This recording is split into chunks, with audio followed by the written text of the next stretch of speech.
Does your life have meaning? Today we want to talk all about living on purpose and what that even looks like.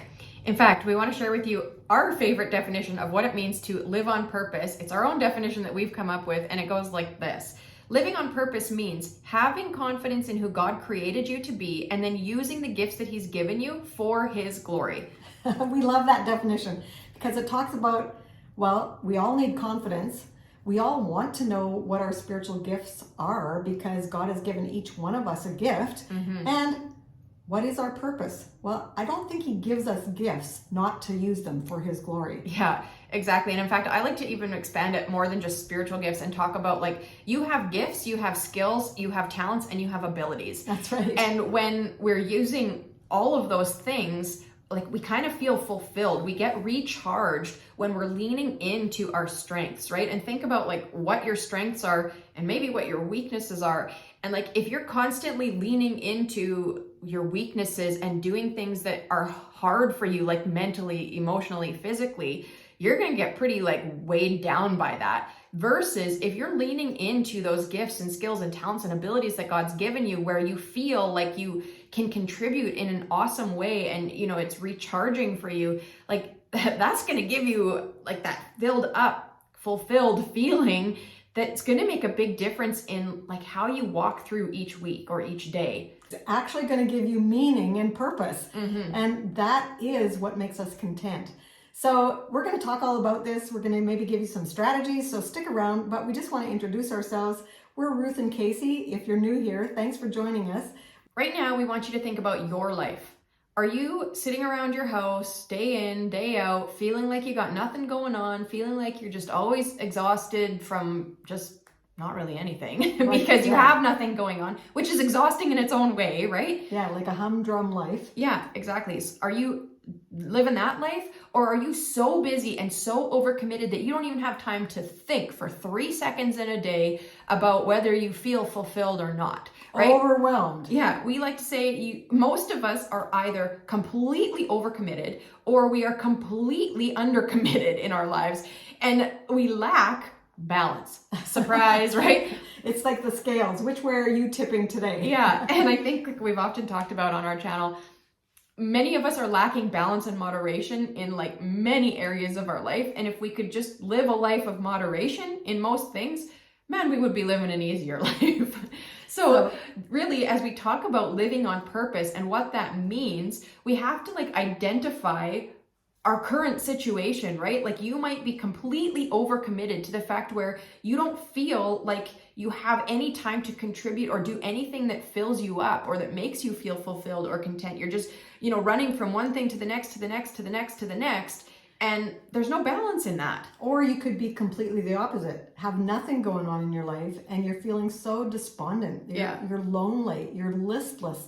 You're like no meaning at all. And your cup just is depleted. Yeah. And it sounds funny to say that that's exhausting, but I think that's even more exhausting than being overcommitted because like it's emotionally exhausting. That's right. And being overcommitted, you got to get that second wind to keep going. Yeah, exactly. And so you're charged more, but it still doesn't feel like a purpose. Yeah, exactly. So in the comments below, why don't you just tell us right now, are you feeling overcommitted or undercommitted? Yeah, I currently am feeling slightly overcommitted.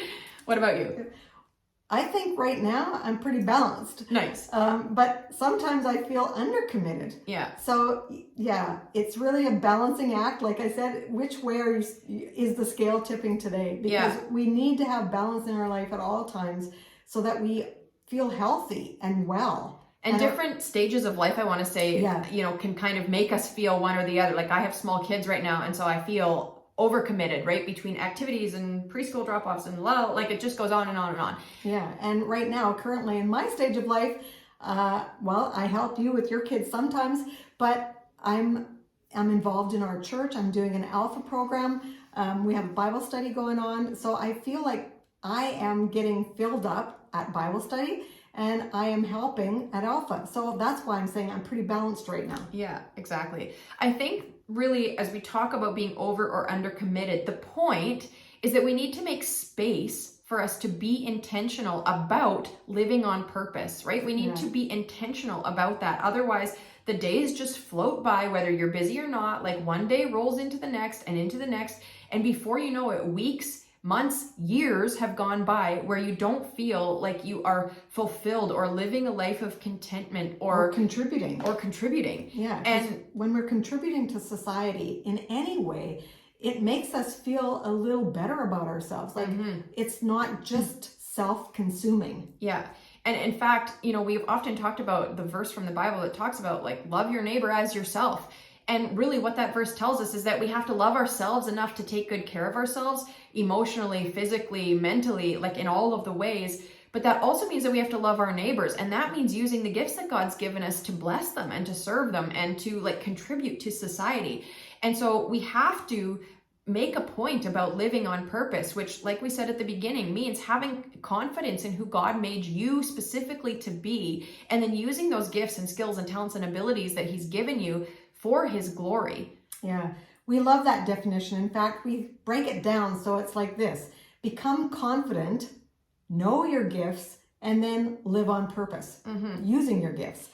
This can look like so many things, right? Like knowing your gifts, I like to say gifts, skills, talents, abilities, like they can be spiritual gifts, but it can go further than that too, right? Right, because we have skills that we can develop as well. Exactly. And so like think about ways that you can serve other people using the gifts and skills and talents. Like maybe you're a great cook. Well, there are a lot of people in the world who could benefit from a meal brought to their home on any given night of the week, right? People are busy. When people are working full time and they have, activities going on, like people are overwhelmed in their own lives half the time. And you using that specific skill of being able to cook a good, nutritious meal for somebody, like that blesses them in a way that also blesses you.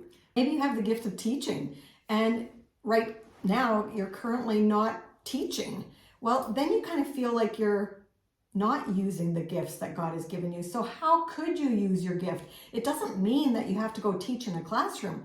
Maybe you can teach your children or your grandchildren. Maybe you can teach your neighbor. Teach Sunday school. That's right. Go and help with Awanas or a club in your church, or lead a Bible study. Yeah, I was going to say lead a Bible study, because that is using your teaching gifts.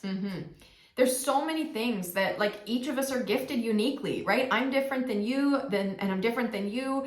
Like we're all different. And the world and our neighbors, like our proverbial neighbors, right? The people in our circles, the people in our communities, they need the gifts that God has given us, whether it's through providing a meal, whether it's through your gift of teaching, whether it's through your gift of encouragement, whether it's through, like there's so many things that we can do. Maybe you're really into knitting or crocheting. And I remember when I had my daughter at the hospital, there was like rows and rows of knitted and crocheted hats that people had made for each and every baby that was born.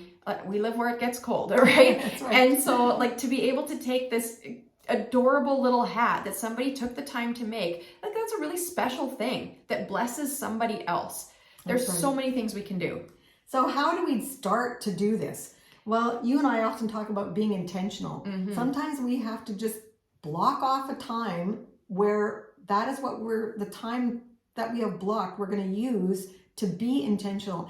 Maybe you don't know what that's going to look like. So maybe the first block of time, you're going to sit down with a notepad and you're going to write down things that you could do. Yeah. Take an hour sometime this week and go like, what am I good at? What am I passionate about? How can I serve and bless other people? Like those can be hard questions to answer. And I think sometimes as women, especially, we have this idea to like downplay our gifts or to compare them to other people's, to think that, well, I'm not really a very good cook, so why in the world would I ever cook a meal for somebody? But yeah, I'm not a really good knitter. Yeah. You could knit a hat. Yeah, exactly. Like it's not about comparison. It's about stepping out of our comfort zone. It's about stretching ourselves and going, and that's where the confidence piece comes in. And actually, shameless plug here, we are going to be doing a bit of a series working through this particular topic of like, building confidence and living on purpose and what it means to like live a healthy Christian lifestyle for us as women.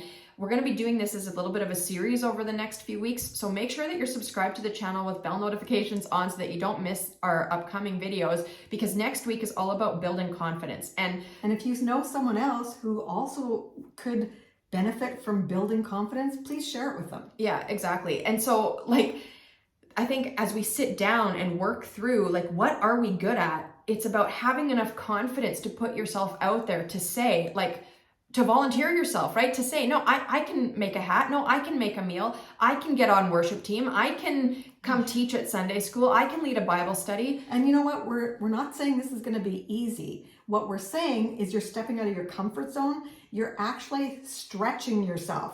I've seen it, like, we get into this little bubble and we're in there, but we're not moving from there. This stretching ourselves, this elasticity helps us to learn and grow. We have to take the first step though.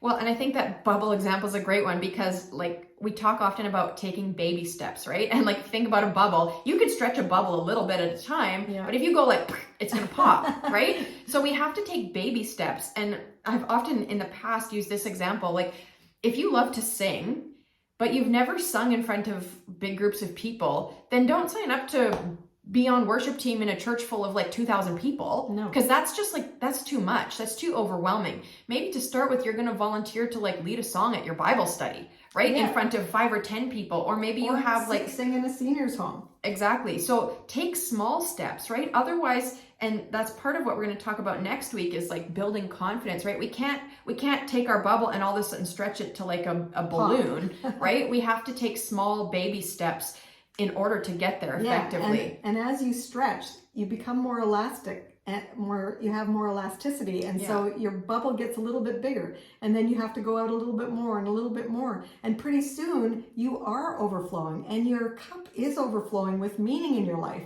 which is so different than the humdrum, boring life. Yeah, exactly.